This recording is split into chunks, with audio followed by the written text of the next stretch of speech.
Bapak Ibu para tamu undangan yang berbahagia, selanjutnya kita dengarkan sambutan yang akan disampaikan oleh Wakil Ketua MPR RI kepada yang terhormat Bapak Dr. Kiai Haji Hidayat Nur Wahid LCMA. Kami silakan.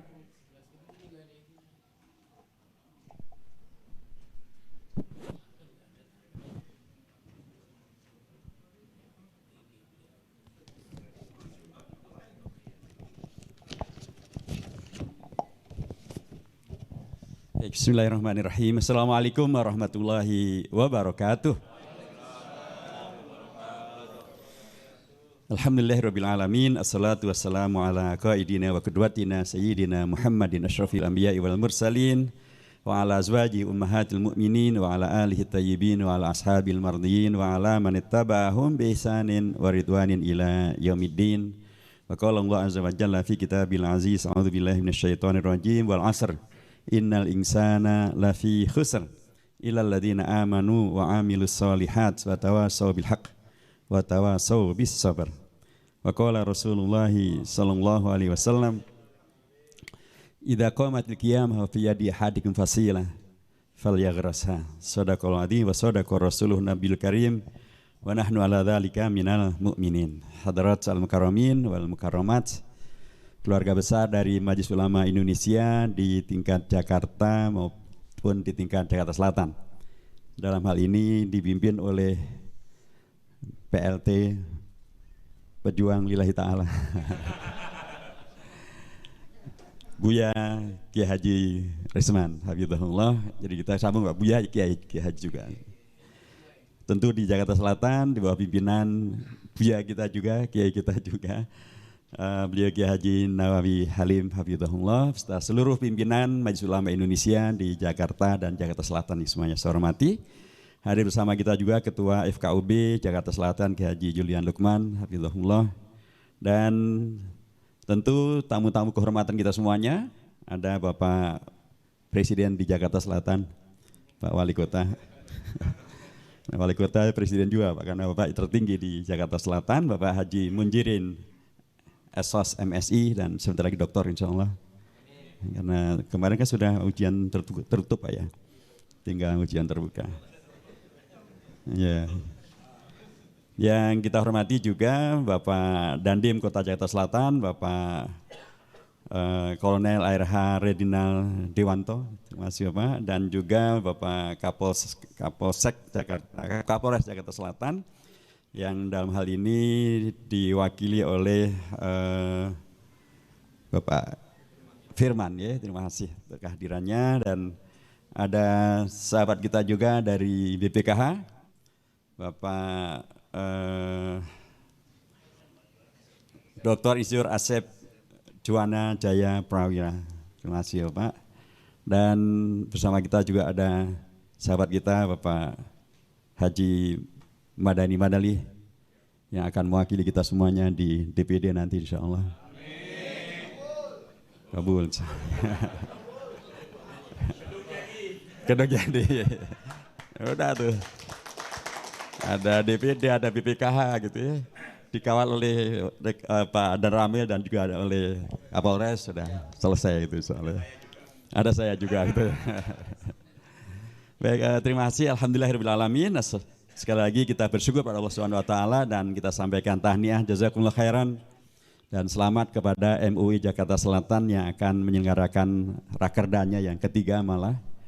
Dan terima kasih juga untuk kehadiran para tokoh kita, termasuk juga Bapak kita dari BPKH, Bapak Dr. Insinyur Asep Riana Jaya Prawira, yang tadi telah menyampaikan beragam hal yang sangat dipentingkan dan saya kira sangat korelatif ya antara BPKH dengan MUI, antara haji dengan MUI, karena pastilah kita sangat berharap agar haji ini berkelanjutan, sehingga karenanya tadi tentang masalah ketersediaan dana haji juga tetap terus bisa diamankan. Karena memang kalau kemudian dana haji ini kemudian bermasalah, ya akan terjadi masalah besar. Karena dari komponen dana haji yang kemarin diberlakukan, yang semula diusulkan dibayar oleh jamaah 69, sekian juta, Alhamdulillah kita di DPR bisa mengkritisi, menolak, dan kemudian membahas bersama dengan BPKH dan Kementerian Agama, sehingga dari 69 juta itu turun menjadi 49, sekian juta. Alhamdulillah. Itu baru punya satu anggota DPR dari Dapil 8. Apalagi kalau anggota DPR-nya banyak gitu. Seolah akan lebih banyak lagi yang bisa kita koreksi gitu ya. Tapi bukan dengan maksud untuk membuat haji ini tidak bisa berkelanjutan. Sebaliknya agar kemudian kita betul-betul bisa menghadirkan keuangan haji dan BPKH kita yang betul-betul bisa memaksimalkan seluruh amanah yang ada untuk kemudian bisa menghadirkan haji tetap terlaksana, tetapi tidak membebani para jamaah yang sesungguhnya semuanya juga sudah dalam tahap mampu, gitu kan? Dan karenanya disinilah penting juga untuk mengingatkan tentang kalau jamaah haji disuruh istita'ah, maka BPKH juga kita minta istita'ah juga, gitu ya. Istita'ah apa? Mengelola amanah keuangan haji. Karena yang ada di tangan BPKH ini jumlah yang tidak sedikit. Sekitar 150 triliun Bapak ya. Ada keuangan haji yang ada di BPKH itu tidak kurang dari 150 triliun. Itu di luar dana abadi umat. Dana abadi umat ada tersendiri. Nah karenanya kalau kemudian dari sebagian diinfakkan untuk membangun kantor MUI Jakarta Selatan, kayaknya DPD nggak perlu kerja lagi Pak. Tapi kan memang tetap harus adil Bapak Jen. Nanti jangan-jangan seluruh kantor MUI minta juga habis itu uangnya nanti. Tapi kata kuncinya adalah istita'ah itu juga dalam hal bagaimana agar selama ini keuntungan atau manfaat yang bisa didapatkan oleh pengelolaan keuangan haji itu hanya sekitar 5-6%. Karena memang ada beragam keterbatasan yang harus dipertimbangkan. Nah sangat penting untuk kemudian kita mendorong agar BPKH juga bisa mengembangkan amanah ini sebagaimana telah dilakukan oleh Tabung Haji Malaysia.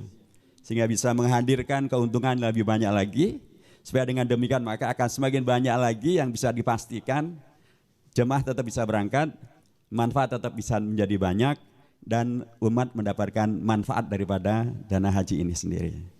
Semakin banyak jemaah haji yang bisa berangkat, potensi doa yang dikabulkan oleh Allah semakin besar juga, gitu kan? Karena al-hajjul mabrur laisa lahu jazaa'un illa al-jannah. Bisa kita bayangkan kalau dari 220 ribu jemaah haji itu 1%-nya saja doanya makbul, waduh, termasuk doa agar kantor MUI Jakarta Selatan segera dibangun gitu. Termasuk kan, masjid MUI Jakarta bisa dibangun, Masya Allah. Jadi karenanya menjadi sangat penting juga korelatif dengan MUI yang pastilah dalam rangka untuk selain daripada khodimul ummah tapi juga sodikul hukumah. Sodik atau sodikul hukumah? Sodikul hukumah bukan sodikul hukumah aja.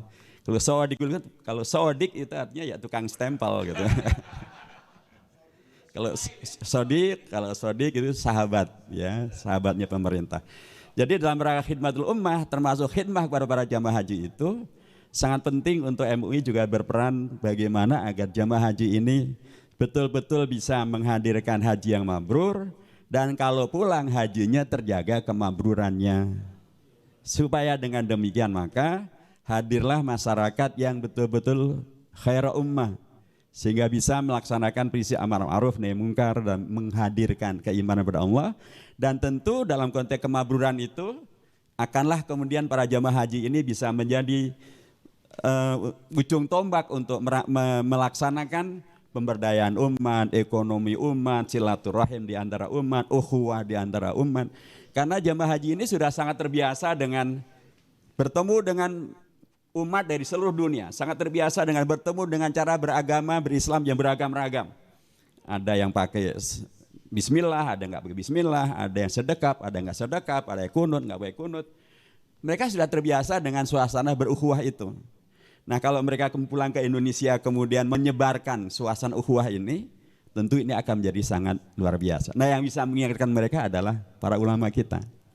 Jadi ketika mereka berangkat dibimbing oleh para ulama, pulang kemudian dibersama dengan para ulama, kita berharap karenanya jemaah haji kita akan menjadi haji yang betul-betul kemabrurannya membawa kepada kemaslahatan yang sebanyak-banyaknya. Dan karenanya juga tadi sudah disinggung oleh Buya kita, PLT kita, yang betul-betul pejuang lillahi ta'ala. Kita bertemu dengan tahun politik dan itu tidak bisa dihindari. Bahkan sebagian daripada makna berhaji yang dahulu ditakuti oleh penjajah Belanda adalah karena para jamaah haji itu betul-betul menjadi pejuang kemerdekaan Indonesia. Pejuang menyadarkan tentang Indonesia ini tidak boleh kerajaan-kerajaan Islam pada waktu itu tidak boleh dijajah oleh penjajah Belanda. Karenanya penjajah Belanda dahulu menghalang-halangi betul, bahkan pernah mereka nyegat kapal itu untuk agar tidak bisa berangkat haji. Karena mereka ngeri, dan bahkan dikirimlah seorang Snokhorgronya yang kemudian pura-pura masuk Islam dan mengubah namanya untuk menyelidiki di mana sesungguhnya kekuatan umat Islam ini. Jadi jemaah haji ini punya potensi yang luar biasa. Tentu karena kita sudah merdeka, tentu bukan untuk kemudian ditakuti, tapi justru bagaimana kemudian potensi besar dari jemaah haji ini bisa kemudian memaksimalkan potensinya menghadirkan Indonesia. Sekarang kita sedang akan memperingati Hari Kemerdekaan Indonesia. Kalau tadi Buya kita, Kiai Haji kita, Kiai Haji Nawawi Abdul Halim menyampaikan takbir 3 kali. Maka dulu Bung Tomo selain saya sudah takbir ditambah 1, merdeka.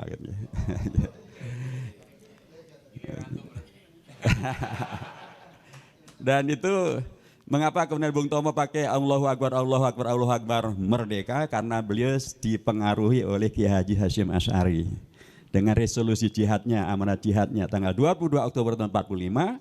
Beliau anak muda yang kemudian begitu luar biasa, sangat bersemangat membela bangsa dan negara supaya tidak dijajah kembali sama Belanda yang dompleng sekutu.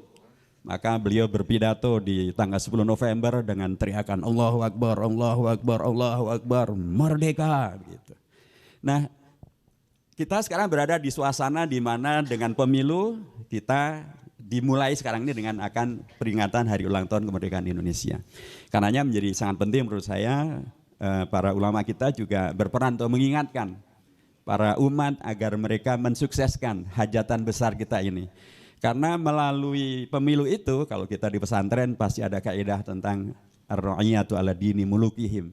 Di rakyat itu mengikuti apa yang dilakukan para pemimpin. Nah, dalam konteks demokrasi, pemimpin itu bukan tiban, bukan jatuh dari langit, tapi dipilih oleh rakyat. Wakil-wakil kita dipilih oleh rakyat. Nggak bisa anggota DPR, anggota DPD ngotot, saya harus jadi anggota DPD, anggota DPR. Kalau nggak dipilih, ya nggak jadi.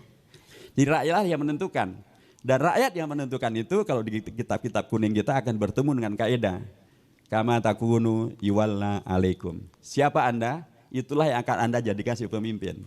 Nah, siapa Anda, umat nih, umatnya MUI, umat warga bangsa kita ini sangat mendengarkan kepada arahan daripada para pimpinan dan para tokoh masyarakat, tokoh-tokoh agama.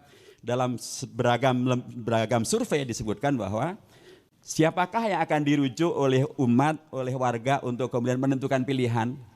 Ada 2 komponen besar. Satu adalah tokoh masyarakat yang di dalamnya ada para ulama, tokoh agama. Satu lagi adalah orang tua. Tokoh agama tentu MUI adalah tokoh agama, sekaligus tokoh masyarakat, dan sekaligus juga orang tua. Akan menjadi sangat mubazir kalau potensi besar ini kemudian tidak dimaksimalkan untuk mengingatkan umat agar mereka menjadi bagian dari bisa menghadirkan kama takuni wala alaikum. Kalau umat ya mestinya akan dipilih adalah yang sesuai dengan keumatannya. Kalau umat yang menghendaki yang ma'ruf tentu tidak akan memilih yang tidak ma'ruf. Kalau umat yang nahi mungkar tentu tidak akan memilih yang suka dengan yang mungkar. Begitu seterusnya. Ini bukan politik identitas dalam hal yang negatif. Inilah politik identitas yang positif. Karena kalau politik tanpa identitas malah nggak jelas gitu ya. Kalau politik identitas nggak boleh, terus jadi berpolitiknya tanpa identitas.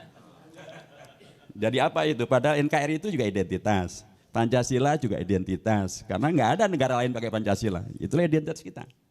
Jadi politik identitas kita adalah amar ma'ruf, nahi mungkar, iman billah, menghadirkan ukhuwah, itu semua identitas kita. Yang nggak boleh memang adalah fitnah. Fitnah tidak boleh, hoax tidak boleh, adu domba tidak boleh karena di sini nggak ada domba. Dan nggak boleh umat diposisikan sebagai domba, tidak boleh. Tetapi menyadarkan umat dalam konteks amar ma'ruf nahi mungkar Itu bagian dari kewajiban. Supaya terjadilah keadilan. Bapak Ibu saya hormati, dalam beragam data kependudukan, warga di Jakarta Selatan ini kalau ukurannya dengan latar belakang keagamaan, itu tidak kurang dari 95% warga Jakarta Selatan adalah Muslim. Pertanyaannya adalah, berapakah perwakilan Jakarta Selatan di DPR kalau diukur dengan Muslim dan non-Muslimnya? Tentu ini bukan masalah identitas, tapi ini adalah masalah keadilan yang seharusnya kemudian hadir dalam konteks proporsi keterwakilan. Nah, bila demikian halnya, maka sudah sangat sewajarnya bila para ulama kita dengan majelis ulamanya bisa berperan untuk menyegarkan ingatan umat bahwa umat Islam mempunyai hak pilih, umat Islam mempunyai kedaulatan, dan umat Islam yang juga dahulu bersama dengan para tokoh bangsa yang lain menyelamatkan dan memerdekakan Indonesia. Para jemaah haji diantaranya adalah ujung tombak yang sangat baik, menjadi bagian daripada yang membersamai untuk hadirnya umat yang benar-benar terjaga kemakmurannya, dan kemudian kemakmuran itu ditularkan kepada umat supaya dengan demikian bisa menghadirkan keadilan bagi seluruh warga bangsa kita. Sesuatu yang sangat bisa diwujudkan karena dengan sesungguhnya Pancasila kita mengenal bahkan keadilan itu bukan hanya sekali disebut, bahkan 2 kali disebut. Di sila yang kedua, kemanusiaan yang adil dan beradab, dan sila yang keempat, keadilan sosial bagi seluruh rakyat Indonesia. Hanya 2 kata yang diulang dalam Pancasila, kata-kata adil dan kata-kata rakyat. Dan kedua-duanya datangnya bukan dari bahasa lokal, tapi dari bahasa Arab. Datangnya dari Al-Quran dan dari As-Sunnah. Sehingga dengan demikian sudah sangat sewajarnya bila tidak dihadap-hadapkan, tidak diadu domba antara keumatan kita dengan keislaman kita dan kenegaraan kita dan Pancasila kita. Dia adalah bagian daripada yang tidak terpisahkan, dan bahkan para ulama kita lah yang dahulu juga membersami menghadirkan Pancasila ini. Jadi sekali lagi selamat untuk MUI kita di Jakarta Selatan dengan rakerdannya yang ketiga ini. Mudah-mudahan dengan riayah yang sangat bagus kepada umat, khidmah pada umat, dan kemudian kepada para jamaah haji, doa-doa mereka juga terus bisa dikabulkan, termasuk dikabulkanlah doa untuk menghadirkan kantor MUI Jakarta Selatan ini. Barakallahu fikum jami'an wal muwaffiq ila aqwamit thoriq wa nasrun minallahi wa fatun qarib wa basyiril mu'minin. Wabillahi taufiq wal hidayah. Wassalamualaikum warahmatullahi wabarakatuh. Waalaikumsalam warahmatullahi wabarakatuh. Kita berikan aplaus yang meriah untuk Bapak Dr. Kiai Haji Hidayat Nur Wahid LCMA. Terima kasih Bapak atas sambutannya.